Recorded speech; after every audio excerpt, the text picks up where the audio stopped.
Olá, jovens padawans, professor Anderson na área. Vamos fazer a correção de alguns exercícios sobre funções e suas noções iniciais. Exercício número 1. A área do quadrado é calculado pela fórmula A igual a L ao quadrado, sendo L o lado que forma este quadrado. Sendo L o comprimento um dos seus lados, responda. Uma grandeza é dada em função de outra grandeza. Quem é dado em função de quê? Nós vemos que a área do quadrado é dada por L ao quadrado, isto é, o comprimento do lado do quadrado elevado ao quadrado. Então, a grandeza área é dada em função do comprimento do lado. Se chamarmos a grandeza área de y e chamarmos o lado do quadrado de x, temos que a área do quadrado é dada em função do comprimento do seu lado. Qual é a variável dependente? A área, a qual chamamos de y. Qual é a variável independente? É o lado, o qual chamamos de x. Então, a letra D, se chamarmos x a variável independente e y a variável dependente, como ficaria a fórmula matemática que exprime esta função?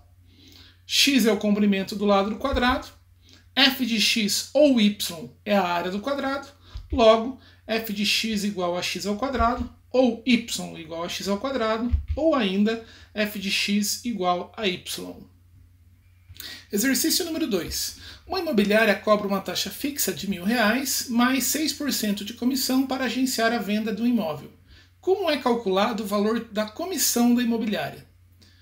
Na letra A, nós vemos que uma grandeza é dada em função de outra grandeza. Quem é dado em função de quê neste exemplo? Ora, nós vemos que a comissão da imobiliária é dada em função do preço de venda do imóvel. Isto é, a comissão da imobiliária varia de acordo com o preço que o imóvel for vendido. Qual é a variável independente? A variável independente é o preço do imóvel, o qual chamaremos de x. Qual é a variável dependente? A variável dependente é a comissão que a imobiliária irá receber, portanto, o nosso termo y.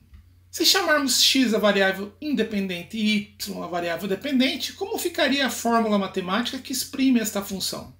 Ficaria da seguinte forma.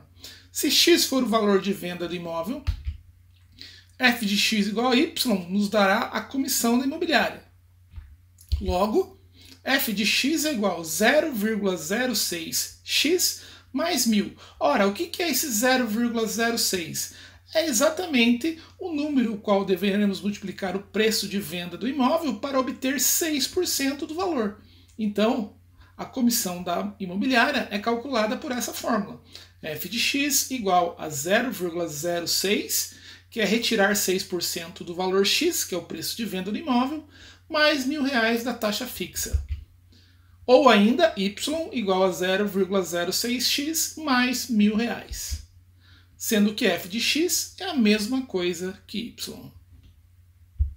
Exercício número 3. O preço da gasolina no posto A é de R$ 4,20 e no posto B é de R$ 4. Determine a fórmula matemática que expressa o valor a pagar em ambos os postos. Depois responda se é mais barato abastecer 50 litros de gasolina no posto A ou 55 litros de gasolina no posto B. Então vamos chamar de x o valor de cada litro de combustível e f de x ou y o preço a pagar. Ora, o preço a pagar depende da quantidade de litros de combustível que for abastecido. No nosso posto A, a fórmula será y igual a 4,20 vezes x, porque é exatamente assim que nós obteremos o valor a pagar, multiplicando a quantidade de litros de combustível, que chamamos de x, por R$ 4,20, que é o valor do preço de cada litro. Se queremos saber quanto custará 50 litros, é a mesma coisa que queremos calcular f de 50. Então, f de 50 será igual a 4,20 vezes 50 litros. Logo, o nosso valor para 50 litros no posto A será R$ 210. No posto B, a nossa fórmula que calcula o preço a pagar será y igual a 4x, porque o valor de cada litro é R$ 4, o qual multiplicaremos pela variável x, que é a quantidade de litros de combustível. Como queremos saber o valor de 55 litros, multiplicaremos 4 vezes 55, obtendo assim R$220.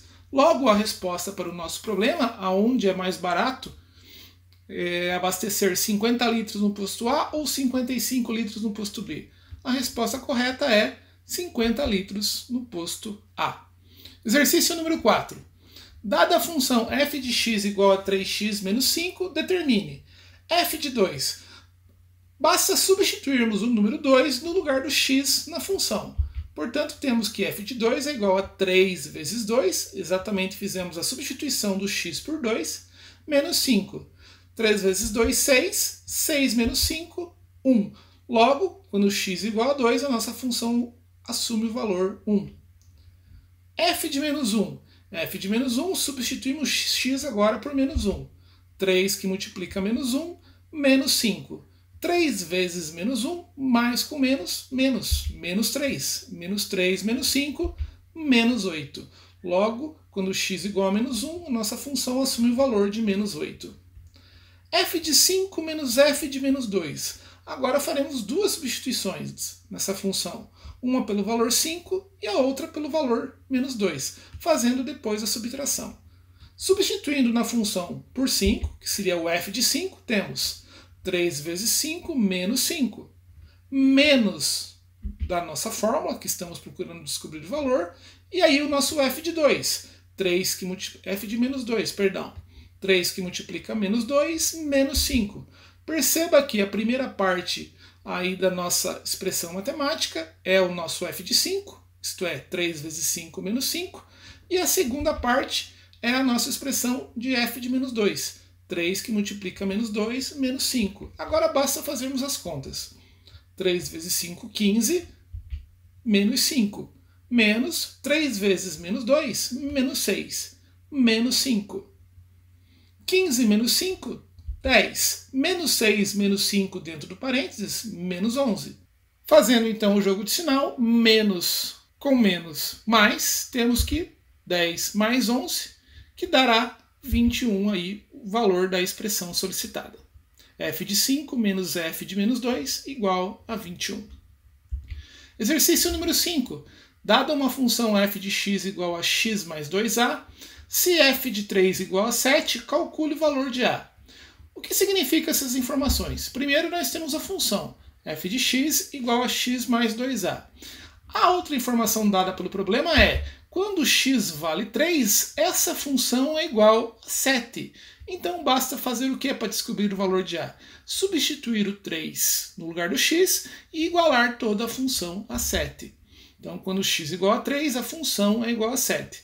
Fazemos essa igualdade, x mais 2a é igual a 7, substituindo o x por 3, 3 mais 2a é igual a 7, subtraindo 3 dos dois lados da nossa equação, temos que 2a é igual a 7 menos 3, 2a é igual a 4, fazendo a divisão dos dois lados da equação por 2, obtemos que o nosso a vale 2. Exercício número 6. Identifique entre as alternativas abaixo quais delas não são funções. Não são funções aí nesse exercício a nossa letra B. Por quê? Porque sobram elementos aí do conjunto de partida que não possuem correspondência com elementos do conjunto de chegada. E o próximo diagrama que não representa uma função é a nossa letra E, porque existe um elemento aí do conjunto de partida se relacionando com mais de um elemento no conjunto de chegada, o que também deixa de ser função. Nas alternativas A, C e D, acontece de todo elemento do conjunto de partida ter relação com um elemento do conjunto de chegada, e nenhum deles ter mais de uma relação. Exercício número 7. Qual é a fórmula matemática que corresponde à função representada no diagrama abaixo? Para descobrir essa fórmula, basta pegarmos aí qualquer elemento do conjunto A, substituirmos aí nas fórmulas apresentadas e ver se obtemos o seu correspondente em B. Vamos escolher aí o menos 2. Se substituirmos o menos 2 aí na nossa opção A, 2 vezes menos 2 dá menos 4, mais 1, menos 3. Ora, menos 2 está se correspondendo com 0, então a letra A não é a nossa fórmula matemática que representa essa função. A mesma coisa na letra B, por quê? 2 vezes menos 2 dá menos 4. que também não é a nossa resposta. Nós estamos procurando uma opção em que eu substituo o menos 2 na função e eu obtenha 0. A letra C também não. Por quê? Menos 2 daria menos 4, não 0. Então a letra C também não é. O que nos resta é a alternativa D. Por quê? Menos 2 mais 2 dá 0. E essa fórmula vai funcionar para todas as outras relações. 0 mais 2, 2. 2 mais 2, 4. 4 mais 2, 6. Portanto, todas as relações aí entre o conjunto A e B, representadas pelas flechas, são aí determinadas pela forma da opção D. Exercício número 8. Dados os conjuntos A igual menos 2, 0, 2 e 4, e B igual menos 4, 0, 2 e 4, e a correspondência entre A e B dada por y igual a 8 sobre x, com x pertencente a A e y pertencente a B. Construa um diagrama e determine se essa correspondência é uma função de A em B, justificando. Primeiro vamos construir o diagrama aí do conjunto A. Temos aí o conjunto A e todos os seus elementos, menos 2, 0, 2 e 4. Vamos construir o conjunto B e todos os seus elementos, menos 4, 0, 2 e 4. Agora nós vamos estabelecer a relação y igual a 8 sobre x, sendo o y pertencente a B e o x pertencente a A. Então nós vamos pegar o número 8 e dividir pelo valor de x, e ver se nós temos correspondente em B. 8 dividido por menos 2 dá menos 4. Então o elemento menos 2 corresponde ao elemento menos 4 em B. 8 dividido por 0, não existe divisão por 0 na matemática. Logo, o 0 fica sem correspondente. 8 dividido por 4 dá 2, o 4 se corresponderá com o 2, e 8 dividido por 2 dá 4.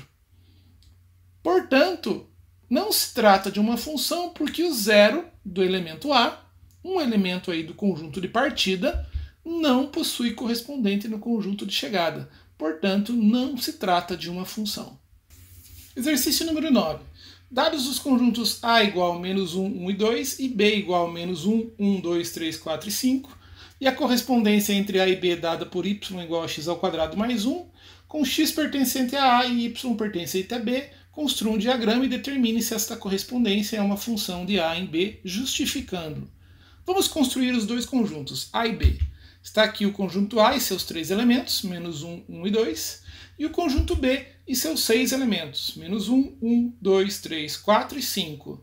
A lei de correspondência que vai ligar um elemento de A a um elemento de B é dada por y igual a x ao quadrado mais 1, sendo y os elementos de B e x os elementos de A. Pegamos menos 1 elemento de A elevando ao quadrado. Menos 1 ao quadrado é menos 1 vezes menos 1, que dá 1. Mais 1, 2. Logo, menos 1 do conjunto A se liga com o 2 do conjunto B. 1 ao quadrado é 1. Mais 1, 2. O número 1, daí o elemento 1 do conjunto A, também se liga ao elemento 2 do conjunto B. 2. 2 ao quadrado, 4. Mais 1, 5. Então nós temos o 2 se conectando com o 5. Então se trata de uma função, por quê? Todo elemento do conjunto A, o conjunto de partida, possui correspondência com pelo menos um elemento do conjunto de chegada. E apenas um. Repetiu o menos 1 e o 1 se relacionando com o 2, não tem problema. O que não poderia acontecer era um elemento de A se corresponder com mais de um elemento de B. E também no conjunto de chegada, no conjunto B, no caso, podem sobrar elementos sem correspondência. O que nos importa aí na análise de função é o conjunto de partida. Portanto, é função, porque cada elemento do conjunto de partida se corresponde a apenas um elemento do conjunto de chegada. De acordo com a química, veja a tabela abaixo. Monte um diagrama representando os dois conjuntos e responda se podemos utilizar essa tabela como exemplo de função. Usando aí o conjunto A como um conjunto de partida e o conjunto B como um conjunto de chegada, nós obtemos conjunto A, conjunto B. Água no mar é uma mistura, conforme a tabela. Oxigênio é uma substância simples. Gasolina é uma mistura. Álcool é uma substância pura composta. Água destilada é uma substância pura composta. Nitrogênio é uma substância pura simples. E prata também é uma substância pura simples. Portanto, aí nós temos exatamente um exemplo de função na hora que nós classificamos estas substâncias apresentadas aí no conjunto de partida. Elas são classificadas como mistura, substância pura simples ou substância pura composta. Trata-se de um exemplo de função, porque uma mesma substância não pode ser classificada de duas formas diferentes. That's all, folks! May the math force be with you guys! Por hoje é só, queridos padawans, que a força da matemática esteja com vocês. Um grande abraço!